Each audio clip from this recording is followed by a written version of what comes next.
What did the White House do? Well, over a period of years, they met with, on a regular basis, the leaders of social media companies and demanded that the speech they did not like be taken down. They further demanded that these same social media companies amplify the White House's speech. Amazing. So take down all of this speech that we don't like, amplify our own speech. Unbelievable. What kind of speech are we talking about? Well, for example, not just public officials, but parents. Here's an example from my state, the state of Missouri. I'm reading you from the opinion here. One parent who posted on nixdoor.com, which is a site operated by Facebook, posted an online petition to encourage his school to remain mask optional, found that his posts were removed without notifying him, and his friends never saw them. Another parent in the same school district who objected to mask mandates for school children responded to Dr. Fauci on Twitter and promptly received a warning from Twitter that his account would be banned if he did not delete the tweets criticizing Dr. Fauci's approach to mask mandates. These objections, amazingly, this censorship was taken at the direct behest of the federal government, the direct behest of the Biden administration.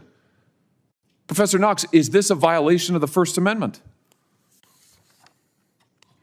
Only a judge can make that determination. And a judge has. I'm glad you said that. Multiple judges. The district court, federal district court, said there was a direct First Amendment violation. Court of Appeals unanimously, 3-judge panel, unanimously said direct First Amendment violation. So here's the thing. This has been going on for decades and decades and decades. Once radio was invented, and then once TV started to be invented, right? Both sides, Republicans and the Democrats, had control over what the American people heard. And they had this control because there wasn't social media. There wasn't anybody else putting out information. They were able to say to the American people what they wanted the American people to hear. Fast forward to today, it's out of control in the sense, in a good way, for getting, for not censoring American people. In a good way, it's out of control in the sense that they cannot control, or they were trying to, but they cannot control what everyone is saying in social media. And what Hawley is saying is that the government told social media to censor what was coming out of parents and what was coming out of conservatives, but to push through what their narrative was, what they wanted the American people to say.